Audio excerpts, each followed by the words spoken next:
स्वागत है आपका। आप देख रहे हैं कमोडिटी 360। मैं हूं मनीषा गुप्ता। और कैबिनेट ने 6 रबी फसलों की एमएसपी बढ़ाने पर आज कैबिनेट में मंजूरी दे दी है। सरकार ने सरसों में की जो एमएसपी है वो 200 रुपए प्रति क्विंटल बढ़ाई है, तो गेहूं की 150 रुपए प्रति क्विंटल, मसूर की 425 रुपए प्रति क्विंटल और चने की 105 रुपए प्रति क्विंटल एमएसपी बढ़ा दी गई है। इस पर चर्चा करेंगे। हमारे साथ जुड़ रहे हैं शिवाजी रोलर फ्लावर मिल्स के ओनर अजय गोयल, साथ ही विजय सॉल्वेक्स के एमडी विजय डाटा। हमारे साथ जुड़ेंगे केडिया कमोडिटीज के अजय केडिया और मेहता इक्विटीज के राहुल कलांत्री भी। लेकिन सबसे पहले बात यहां पर गेहूं की कर लेते हैं, जहां पर माना यह जा रहा था कि एमएसपी में बढ़त अच्छी खासी देखने को मिल सकती है। 5 से 7% इजाफे की बात यहां पर सीएसीपी रिकमेंडेशन में भी हुई थी और लगभग उतनी ही बढ़त हमने यहां पर आते हुए देखी भी है। अजय, कैसे देखते हैं आप इस बढ़त को फर्स्ट ऑफ ऑल, और क्या ये अनएक्सपेक्टेड लाइंस है? Very good evening. डेफिनेटली ये रिक्वायर्ड ही था, बिकॉज इन्फ्लेशन का कंसर्न ग्लोबल मार्केट में देख रहे हैं, तो कहीं ना कहीं ये लग ही रहा था कि गवर्नमेंट को प्रोडक्शन को लेकर या सोइंग को लेकर कुछ स्टेप्स लेने चाहिए थे। तो वो ऑलरेडी हम देख रहे हैं कि सभी कमोडिटीज में लिया जा रहा है। तो ओवरऑल मुझे लगता है कि काफी वेलकम स्टेप है और जरूरी भी है, क्योंकि जिस तरह से एल नीनो का इम्पैक्ट हम देख रहे हैं, उसी के चलते सोइंग का एरिया बढ़ना चाहिए। तो आई थिंक ये वेलकम स्टेप है। यहाँ से मुझे लगता है कि डेफिनेटली एक फ्रूटफुल स्टेप रहना चाहिए और प्राइजेस के अंदर थोड़ा एरिया अगर बढ़ता है तो डेफिनेटली प्रोडक्शन अच्छे रहेंगे, तो वो एक कूल ऑफ देखने में मिल सकता है। अजय, साथ ही बाकी एमएसपीज भी अगर देखी जाए तो अच्छी खासी बढ़त वहां भी देखने को मिली है। माना यह जा रहा था कि दालों में स्पेशली हम अच्छी खासी एमएसपी बढ़ता हुआ देखेंगे, क्योंकि यहाँ पर किल्लत है और अगर तुअर नहीं है तो मसूर का एमएसपी बढ़ा के उसे एक प्रॉक्सी दाल के तरीके से भी सपोर्टेड किया गया। अब बिल्कुल पल्सेस में हम देखेंगे तो पिछले 2 साल से ही कुछ पल्सेस बने हुए हैं, बट इस बार हमने यील्ड के हिसाब से भी और ग्लोबल मार्केट में भी जो पल्सेस मार्केट टाइट है, उसी के चलते हम देख रहे हैं कि एक प्रॉक्सी तरीका अपनाया जा रहा है, क्योंकि ऑलरेडी हम देखें ग्लोबल मार्केट में पल्सेस की शॉर्टेज बनी हुई है। तो आई थिंक जो एक अभी तक एक हाइप बना हुआ था पल्सेस में, खासतौर से मसूर इन सब में, यहाँ पे एक थोड़ा बहुत उसका कूल ऑफ होता हुआ दिखेगा, but that will take time. But कहीं ना कहीं गवर्नमेंट की जो ये स्टेप्स है, ये दिखाता है कि गवर्नमेंट कितनी चिंतित है इन्फ्लेशन को लेकर, उसके ऊपर एक्शन लिया जा रहा है। तो आई थिंक डेफिनेटली पल्सेस पे इसका एक हम बोल सकते हैं थोड़ा सा एक सेंटिमेंटल इम्पैक्ट पड़ता हुआ दिखाई देगा आने वाले समय। ये तो ओवरऑल एमएसपीज की बात हुई, लेकिन खाली अब गेहूं की बात कर लेते हैं। अजय गोयल जी भी हमारे साथ यहाँ पर अब जुड़ चुके हैं। गोयल जी, आप कैसे देखते हैं वीट की एमएसपी, और क्या ये आपको लगता है अनएक्सपेक्टेड लाइंस है? बिल्कुल अनएक्सपेक्टेड लाइंस है, क्योंकि इसमें 2 चैलेंजेस है गवर्नमेंट के सामने। एक तो जो क्रॉप साइज जो है श्रिंक होता जा रहा है, उसको जो है एनकरेजमेंट देने की बहुत जरूरत है, तो इसकी वजह से जो है हायर एमएसपी विल हेल्प। और उससे बड़ा चैलेंज है जो सरकारी स्टॉक है और जो बफर स्टॉक है और जो सरकार के पास प्रोक्योरमेंट का जो पूरा इंफ्रास्ट्रक्चर है, वो पिछले 2 सालों से जो है अपना टारगेट पूरा नहीं कर पाई है। तो बढ़े हुए भावों पे जो है उम्मीद की जा सकती है कि सरकार धीरे धीरे अपना जो एक एस्टिमेटेड प्रोक्योरमेंट होता है वो कंप्लीट कर लेगा इस साल। अगर ये दाम सही रहे तो जो है पता चल जाएगा। गोयल जी, जिस तरह से भाव हमने बढ़ते हुए देखे हैं और जिस तरह से रिपोर्ट्स बताती हैं कि कल और आज में अच्छी खासी गेहूं के भाव दिल्ली में बढ़ते हुए नजर आए, पिछले 6 महीने में 20-22% का इजाफा भी देखने को मिला है। क्या जिस और अवेलेबिलिटी की किल्लत तो है ही, जैसे आप हमें बताते भी रहे हैं, तो कैसे देखते हैं इस करंट प्राइस राइज को, और सरकार को यहाँ क्या करना होगा इस प्राइस को कंटेन करने के लिए? देखिए, ये प्राइस राइज तो सरकार केवल इंक्रीज एलोकेशन से कंटेन कर सकती है। अगर वो अपना एलोकेशन बढ़ा दें, जो उन्होंने प्रॉमिस किया हुआ है कि जैसे जैसे डिमांड आएगी they will increase the allocation, और अब जो है वो वक्त आ गया है, अगले 2-3-4 महीने की बात है, जिसमें जो है उसके लिए सरकार के पास पर्याप्त स्टॉक भी है। अगर वो एलोकेशन बढ़ाना चाहे तो उससे मार्केट्स बहुत जल्दी कूल ऑफ हो जाएंगे, मुझे लगता है। अजय गोयल जी, एज ऑफ नाउ जहां तक के प्राइसेस हैं, और ये बात हम लगातार करते रह रहे हैं कि शायद इंपोर्ट ड्यूटी यहां पर घटाई जाए या एलोकेशन बढ़ाया जाए, वो हमने बहुत टाइमली आता हुआ देखा नहीं है, और इसीलिए सपोर्ट भी यहां पर प्राइसेस में देखने को मिला है। स्टॉक लिमिट्स बढ़ाने पर, रादर स्टॉक लिमिट्स जी हाँ घटाने पर यहां पर सरकार की ज्यादा कोशिश रही है। आगे जाके किस तरह की डिमांड हम एक्सपेक्ट कर सकते हैं? जैसे आप हमें बताते भी रहते हैं कि नवंबर टू जैन एक पीक पीरियड भी है, तो कितना जल्दी सरकार को यहाँ पर एक्शन लेना होगा? सरकार को बहुत जल्दी एक्शन लेना होगा। अभी दशहरा अगले हफ्ते है और जो है दिवाली भी 2 हफ्ते दूर है, 3 हफ्ते दूर है, तो मुझे लगता नहीं है अब कोई विलंब का कारण है सरकार के लिए। एंड सब लोगों की उम्मीद है इस फ्राइडे जो टेंडर पब्लिश होगा उस पे है कि जो मिनिमम एलोकेशन है वो 100 से 300 हो जाएगा। ऐसे सबको पूरी उम्मीद है। अगर सरकार इस समय नहीं करता है तो एक भूल रहेगी, क्योंकि फिर जो है बाजार ऑलरेडी तेजी का रुख पकड़ चुका है और फिर उस पर तो जो है आग लग जाएगी। ऑल राइट, तो सभी नजरें इस फ्राइडे को गेहूं के टेंडर पे, जहां पर अगर क्वांटिटी बढ़ाकर 100 से 300 टन नहीं की जाती है तो अच्छी खासी तेजी यहां पर प्राइसेस में देखने को मिल सकती है। इन एनी केस, क्योंकि अजय गोयल जी, काफी सारे सिटीज एंड स्टेट्स के भाव हम आता हुआ देखते हैं, तो दिल्ली के भाव तो बढ़ ही रहे हैं, काफी बार दूसरी स्टेट्स के प्राइसेस भी यहाँ पर बढ़ते हुए नजर आए हैं। कहाँ पे सबसे महंगी और सबसे सस्ती गेहूं फिलहाल देखते हैं आप? देखिए, सबसे सस्ती गेहूं मेरे ख्याल से यूपी और एमपी के आसपास है। सस्ती अगर ओरिजिन है इसलिए वहां पर सस्ती है, बाकी सब जगह पे किराया जोड़ के जो है वो भाव बन जाते हैं अपने आप। तो आज की तारीख में साउथ में जो है, साउथ इंडिया में 2900 साढ़े 2900 के भाव है आज की तारीख में। तो 30 से बहुत दूर नहीं, और वो एक साइकोलॉजिकल लेवल भी है। अजय गोयल जी, बहुत शुक्रिया साथ जुड़ने के लिए। तो clearly MSP on expected lines, और सरकार शायद प्रोक्योर भी कर पाएगी इन लेवल्स पे। जैसे कहा कि फ्राइडे का जो गेहूं का टेंडर है वो यहाँ पर सबसे ज्यादा इंपॉर्टेंट रहेगा वॉच करने के लिए। ये तो बात हुई गेहूं की, लेकिन अब हमारे साथ विजय जी भी हैं। विजय जी नमस्कार। सरसों की जो उम्मीद थी उससे शायद हल्का सा कम हमने यहाँ पर एमएसपी बढ़ता हुआ देखा है, लेकिन उसके बावजूद भी 200 रुपए प्रति क्विंटल का इजाफा आप कैसे देखते हैं? नमस्कार मनीषा जी। मुझे उम्मीद 200-250 के बीच में ही थी। हम एक्सपेक्ट कर रहे थे कि गवर्नमेंट लास्ट ईयर डिफेंड नहीं कर पाई थी 5450 पे भी, और थोड़ी देरी से उन्होंने परचेज शुरू की थी। हम ये इस भाव को रीजनेबल मानते हैं। सरसों तेल इस समय सबसे महंगा तेल है और तेलों इम्पोर्टेड के मुकाबले।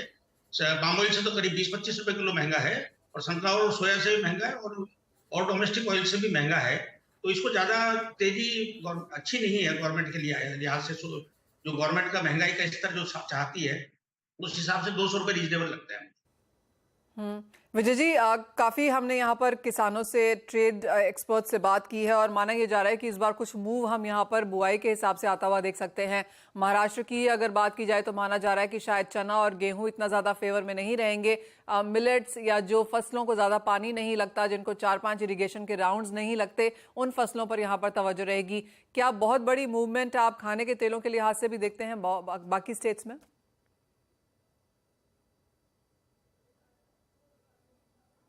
देखिए, मस्टर्ड की जो बेल्ट है, मेन राजस्थान, गुजरात।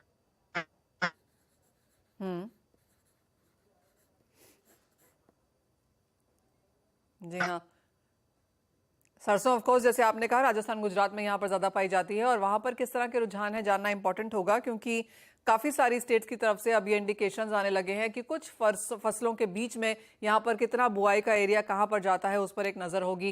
तो जैसे आप हमें बता रहे थे, राजस्थान और गुजरात में कुछ ट्रेंड मूवमेंट देखते हैं आप?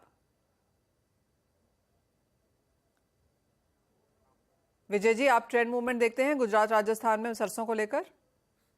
देखिए, मेरा मानना यह है कि सरसों की सोइंग लास्ट ईयर से के बराबर हो जानी चाहिए। 5-7% घट सकती है, ज्यादा नहीं हो। कुछ एरिया चेंजेस हो सकते हैं, कुछ एरिया में शिफ्ट होगा तो कुछ एरिया ऐड भी होंगे नए इस साल। और त्योहारों से पहले किस तरह की मांग बनता हुआ देख रहे हैं, और किस तरह के प्राइसेस रह सकते हैं फिर बाकी के 2023 के लिए? सरसों के तेल जनरली 15 नवंबर तक पीक आ जाता है, उसके बाद में फसल नजर आने लग जाती है खेतों में, और दिवाली भी उसी के आसपास है। तो अगला 1 महीना में थोड़ी डिमांड है सरसों तेल में, काफी अच्छी डिमांड है। 5-6 रुपए किलो नीचे भाव से बढ़ भी गए हैं। नीचे में 100-102 बिक गया था, जो 107 रुपए हो गया है। दिवाली तक हो सकता है इसमें और 3-4-5 रुपए किलो बढ़ जाए, 110-12 रुपए किलो तक हो सकता है। ओके, तो हल्की सी बढ़त यहाँ पर सरसों में देखने को मिली है। जहां तक एमएसपी की बात है, ऑन एक्सपेक्टेड लाइंस है। सबसे महंगा है सरसों तेल इस वक्त यहाँ पर, और बहुत ज्यादा एमएसपी हाइक की एक्सपेक्टेशन भी नहीं थी, लेकिन जिस तरह से त्योहारों की मांग है तो कुछ और तेजी हम यहाँ पर भावों में बनता हुआ सरसों में भी देख सकते हैं। विजय जी, बहुत शुक्रिया साथ जुड़ने के लिए, और वो एमएसपी पे बातचीत हमारे साथ करने के लिए। एक ब्रेक के लिए रुकेंगे, जब लौटेंगे तो हमारे एक्सपर्ट्स हमारे साथ जुड़ेंगे, आपको बताएंगे ट्रेडिंग स्ट्रैटेजीज स्पेस पर।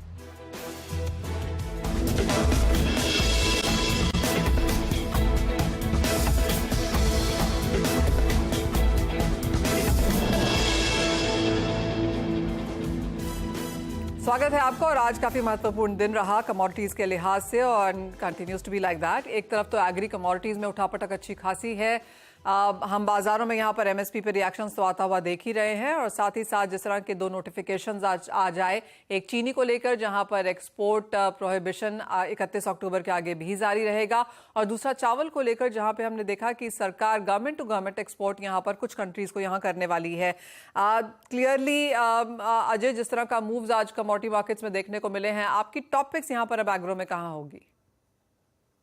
डेफिनेटली मनीषा जी, अगर हम बात करें तो पूरे ही कमोडिटी पैक में काफी बड़ा उठा पटक है। अगर एग्री कमोडिटी की बात करें, कल तक हमने पूरे मसाले में अच्छी खासी तेजी देखी थी। आज थोड़ा बहुत प्रॉफिट बुकिंग आना जरूर चालू हुआ, बट फंडामेंटल में कोई चेंजेस नहीं है।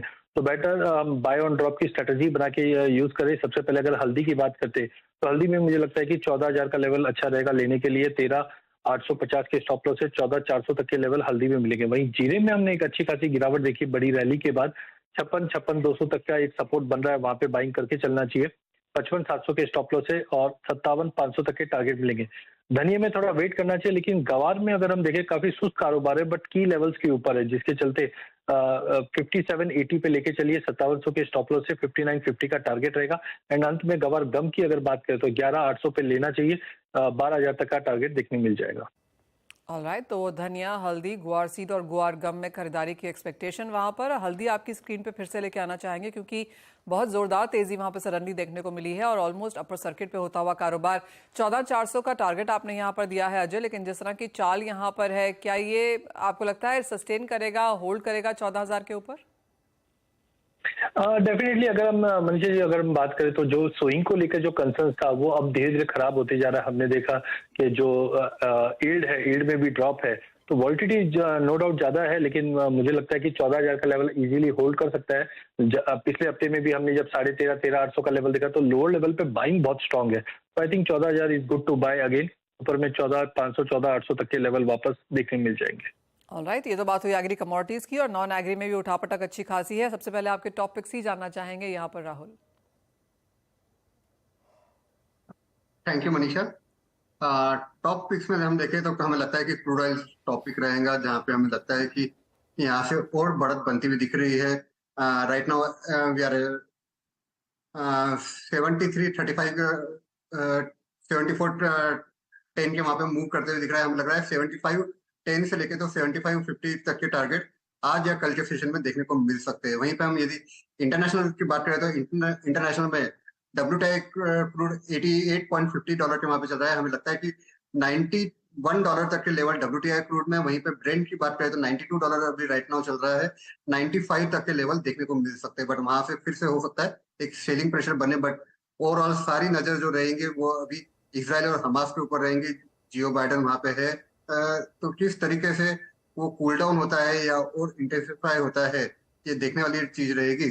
तो हमें लगता है कि पर क्रूड ओवरऑल टॉपिक रहेगा, बाइंग इनिशिएटिव किया जा सकता है इसी लेवल पे। ऑलराइट, कच्चे तेल में अच्छी खासी तेजी देखने को मिली है और जिस तरह की जियोपॉलिटिकल टेंशंस है, और जियोपॉलिटिकल तो एक तरफ है, चाइना का जीडीपी नंबर काफी स्ट्रांग आया, यूएस में इन्वेंट्री डिक्लाइन की बात है, तो काफी तरीकों से तरफों से यहाँ पर हमने सपोर्ट कच्चे तेल में आता हुआ देखा है। लेकिन राहुल, जो चाइना का जीडीपी है उसका कुछ फायदा यहाँ पर मेटल्स में भी आता हुआ नजर आया, लेकिन क्या वो इनफ है यहाँ से भी बाइंग रिकमेंडेशंस लेने के लिए? मनीषा, आज का जो चाइना का जीडीपी डाटा है वो काफी अच्छा था। ओवरऑल हमने उसका एक पुल बैक देख चुके हैं मॉर्निंग सेशन में, बट उसके बाद हम देख रहे हैं कंटिन्यूसली मेटल स्टेबल है। तो एक जो इम्पैक्ट आना था चाइना के जीडीपी का वो हमें लगता है कि आ चुका है। अब यहाँ से फिर से हमें लगता है कि बेस मेटल एक फ्रेश न्यूज का वेट कर रहा है कि जहाँ से वो वापस से ऊपर की तरफ जंप देते हुए दिखे। एक बात करें तो यदि हम गोल्ड सिल्वर की बात करें तो दोनों ही गोल्ड सिल्वर अपने अपने लेवल के रेजिस्टेंस पे वहां पे काम करते हुए दिख रहे हैं।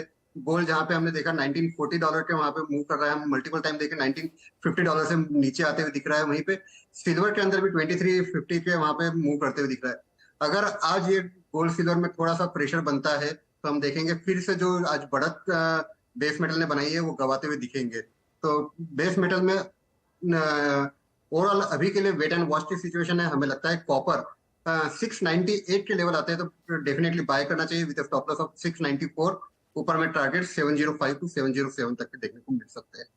ऑलराइट, खरीदारी की राय यहाँ पर मेटल्स पे आती हुई, स्पेशली कॉपर में, जहाँ पर हमने 700 के लेवल कुछ हद तक डिफेंड होते हुए देखे हैं। उसके ऊपर कारोबार फिर से यहाँ पर लौटता हुआ नजर आया है। लॉन्गर टर्म फंडामेंटल्स तो यहाँ पर स्ट्रांग है ही, नियर टर्म में ऑफकोर्स थोड़ी सी उठापटक यहाँ पर अभी भी बरकरार है। अजय, आपका कोई टॉपिक जो आप बेस मेटल्स में देखना चाहते हो? देखिए भाई जी, अगर हम देखें तो अभी तक इवेंटलेस रहा है पूरा बेस मेटल। जिस ढंग से उम्मीद थी चाइना से, वो बिल्कुल भी नहीं आ पाई। नो डाउट आज के डेटा के बाद थोड़े बहुत सपोर्ट लिए, खास करके एलएमई पे नजर रखें तो कॉपर 8000 के ऊपर और जिंक करीबन 2450 के करीब है। ये काफी अच्छे संकेत है, बट सस्टेन करना इंपॉर्टेंट है। तो मुझे लगता है अभी भी कॉपर और जिंक ये दो बेट रहनी चाहिए, जहाँ पे कॉपर में मुझे लगता है कि अगेन 701 के करीब लेना चाहिए 97 के स्टॉप लॉस से। अपसाइड लिमिटेड रहेगा, बट 708 तक का लेवल मिल जाएगा। जिंक के अंदर भी मल्टीपल ऑफ टाइम हम देख रहे हैं कि 220 के ऊपर होल्ड करने पे एक अच्छा खासा बाउंस मिल जाता है। तो आई थिंक 220 पे लेना चाहिए, 218 का स्टॉप लॉस रहेगा, 224 तक के टारगेट देखने मिल जाएंगे।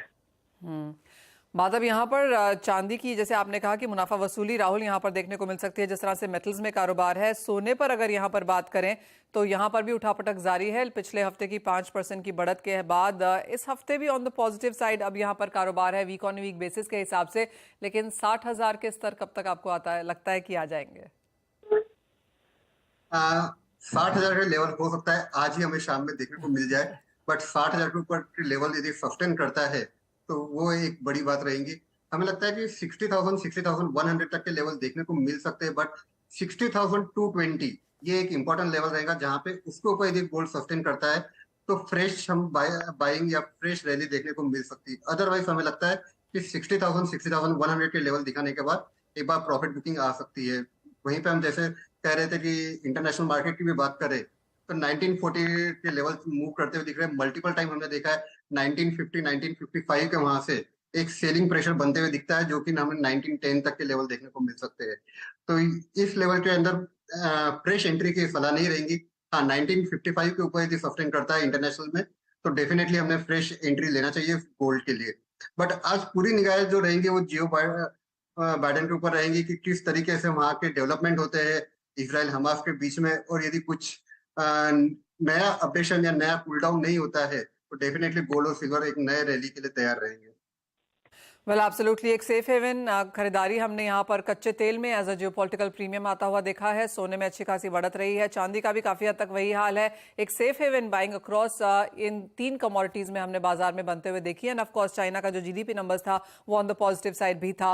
आपका क्या व्यू है यहाँ पर अजय? आप कैसे देखते हैं सोने को? जैसे राहुल ने कहा कि 60,000 का स्तर तो शायद आज ही यहाँ पर शाम को आ जाए, हम उस तरह के हफ्ते में भी हैं, क्योंकि जो बाइडेन अब आगे क्या स्टेटमेंट देंगे, बाकी कंट्रीज क्या कहती हैं, पर काफी डिपेंड करेगा। पर उसके अलावा यूएस फेड ऑफिशियल की स्टेटमेंट्स भी आनी है, जेरोमी पावेल की स्टेटमेंट भी इसी हफ्ते में है, तो काफी उठापटक की एक्सपेक्टेशन आने वाले 2-3 दिनों में है। इस बीच में सोने में आप कैसा निवेश करेंगे?